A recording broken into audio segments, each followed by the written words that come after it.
about that much. Burned a hole in the powder, one of the bombs, I guess. Landed on me and had a hole in my pants.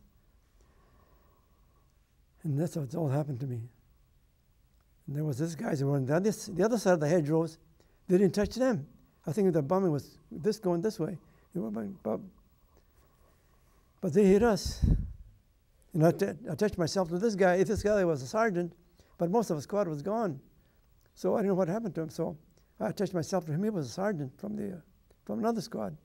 So I attached myself to him, and he was a guy from San Francisco. And so I got close to him because I didn't know where to go.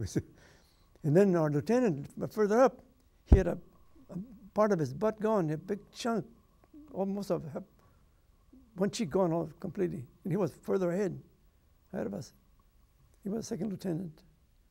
So did you get through the war without any injuries? No, I went 8 months. 8 months without getting hit. And I was just waiting for my hit to see if I was going to make it. Because sometime every morning we got up out of our little trench that we used to dig in case. If we attacked every morning, we had a dawn attack every morning. At night, they would give us a little map, see what was it like this one, our objective over there, and this your CCS over here. So we had different places to go.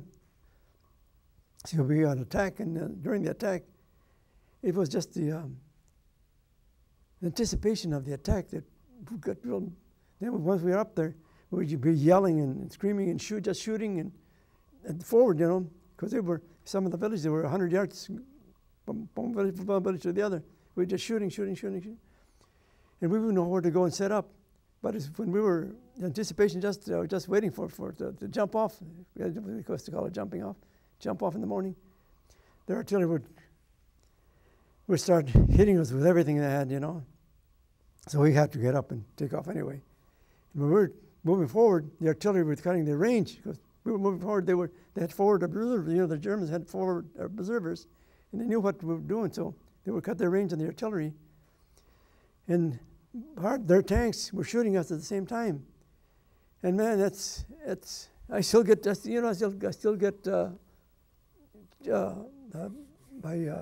skin. I get chills. I still remember that, And so once we got to the village, it wasn't as bad because their tanks would move back, and we would take the fight a little fighting in the village, and they would be moving back all the time. So when we took the village over, I would set up in the edge of the village, facing the other town, whatever it was, or forest, whatever it was. We would dig a little trench about that deep, just so we would lay down and ready for a counterattack. But I'm telling you, it's facing those, and every day for 8 months I had to do that. And I said, man, oh man. Is that where you got hurt? Went week. We went through all through France, all through Belgium, all through Holland, doing the same thing. Went to Germany, and we were going to Germany. I forgot the name of the town. We're in this town where we got arrested. We got 48-hour arrest. They pulled you back from the front, arrest for 48 hours. And that was just before Christmas. I think it was the 23rd. And we had got a little Christmas tree, because there was all trees over there, little Christmas tree, little things on there. We were getting ready for Christmas. When the word came down the next day that we had moving out, we didn't know where. And then we were going to move by trucks from behind. And the trucks, they had taken all their insignias off and everything. Because nobody wore insignias. We didn't wear no stripes, nothing, So it took their insignias off, and we didn't know where we were going. So we traveled all night, those trucks. And we used to say those flares, the Germans would be flying out at night, flying down flares to a bomb, and the trucks would stop. And the flares would be just like daytime, but they wouldn't move, nobody would move. Pretty soon the flares would go out there and start moving again. So we got there about maybe 2 o'clock in the following day, and there was snow. It was the Battle of the Bulge. we had to go help out. I don't know how many, I think our platoon was there. I don't know if the whole regiment was there, but our platoon was there. And we started the Battle of the Bulge. And it was our Christmas for us. And then we stayed there till in January, till we pushed them back.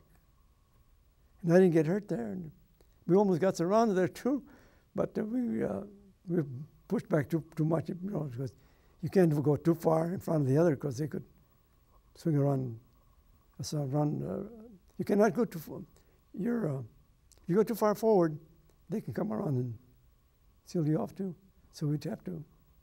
So we had one time we went too far ahead, and in the night we had to sneak back out. Anyway, I didn't get hurt there. So I went back to where we were after the Battle of the Bulge. Went back to my original place. They took us back to our division where we were.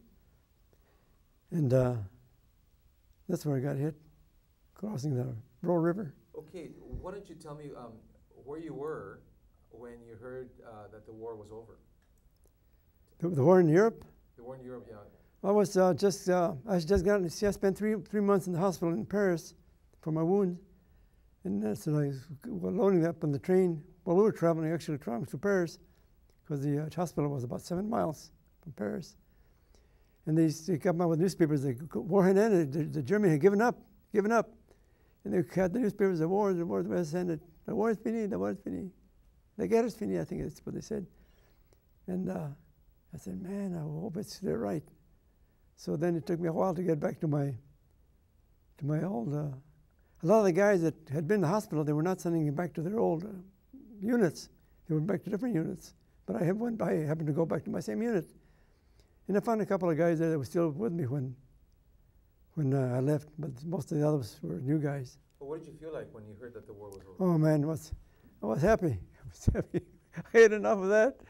I didn't want to get any more of that stuff. Yeah, I was happy. Then, well, it took me maybe 4 weeks to get back to the front lines. So not the front lines, to where they were in Germany. They were pretty close to Berlin. I think they were in Magdeburg, about 50 kilometers, 50 miles from Berlin. Good. By the Czech border in Berlin. Anyway, so you didn't see any more combat? No more combat, thank God. How long was it before you were mustered out? Let's see, from after the war was ended in Europe, well, we came down back to the States, and we spent three months of occupation in Germany. And then in August, that's the 21st of August, we landed in New York on my birthday. That's 22nd of August, my birthday. So we stayed there in the same place, Fort Meade, Maryland.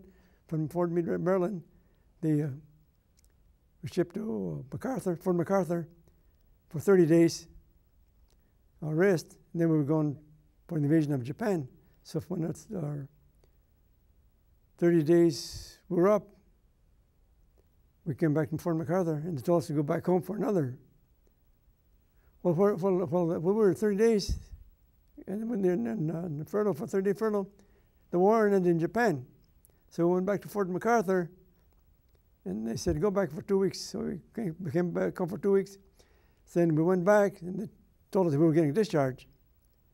And I said, man, they give us points. We had to, everybody had so many points. You have to go do medals and everything, battles and everything. So I had enough points to get out. So how much time were you in the service?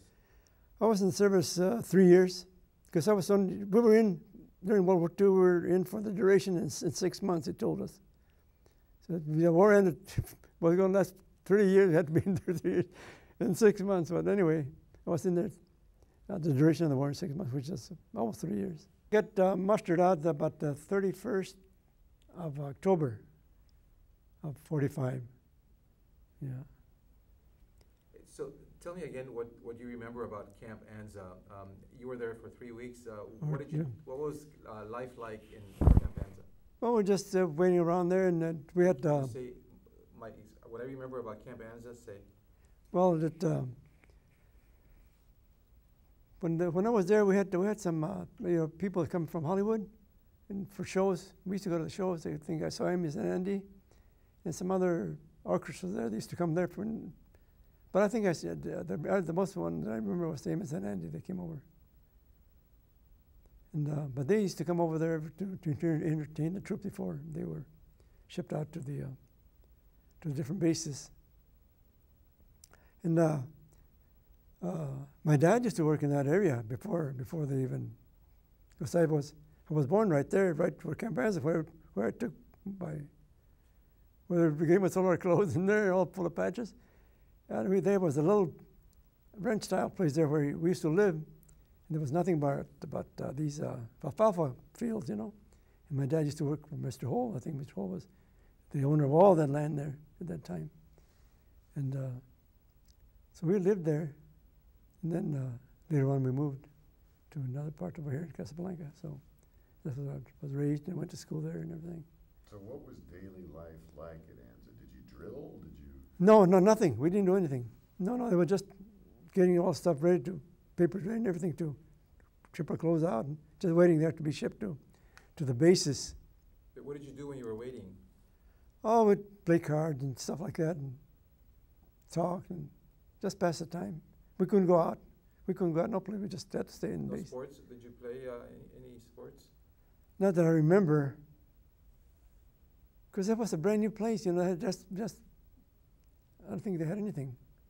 So none of the soldiers there were going directly to the Pacific. No, not that time. We were just being shipped out different bases. As I remember, just as a port, that was an induction center, and that's it. When the train came over, everybody got on the train. They got shipped to different places. The day was, I think, was February the 22nd, 1943. That's as close as I can get to it. 1943. Yeah, February, about 22nd, 1943. And like I say, we took all our, you know, they gave us our uniforms, and our haircuts.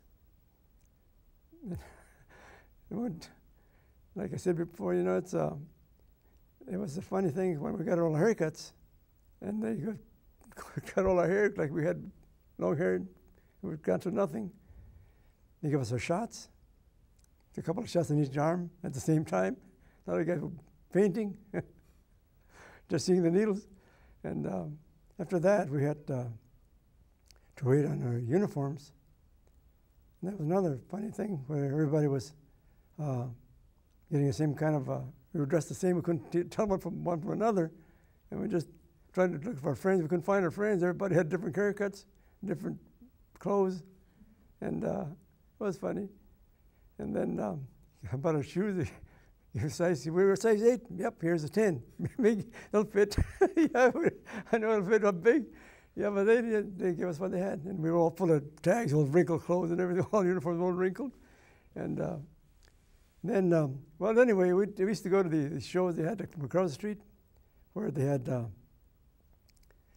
people coming down from Hollywood, you know, putting on shows for the people that were just getting in the Army. And we used to go over there and watch their shows. Amos and Andy. We saw Amos and Andy, that's one that I remember. And they had other bands used to come there and entertain the people that just going in the service. What were the living conditions like? You know, your well, we had double bunks. We used to sleep in little double bunks there because the place was real small at that time when it first started. And they were just a small place. And we had a little place where we ate, a little place where they give us our food. And no, there was none. Tell us how a typical day went. Take us through a day. Well, in the morning we'd have our breakfast, and then we'd go back to the little barracks we had there and play cards and just walk around, and because we couldn't go no place else. We could just have to stand on the place there all the time. We would go across the way and see what was going on over there, and it was across Arlington Avenue. In one part, the regular induction center was on the right side of Arlington Avenue, and the other part was where they had the service club, and they had different things, you know, like It wasn't too much, but you know, there were a few little places. But we'd go back and forth, and we would entertain ourselves playing whatever. I remember playing cards most of the time. Just waiting. Do you remember the service club at all? Yeah, that's where they had I think the service club is still there. They're in Camp Anza. But it's not Camp Anza anymore. It's a residential area, and I think the service club is still there. Do you ever go back there? Yeah, I've been there, and that's why I said the service club is still there. The last time I was there, it's about 6 months ago, and it was still there. How does it make you feel when you go back? Well, it's you know, to try to remember things that were there, how it was before, and how it is now. It's different.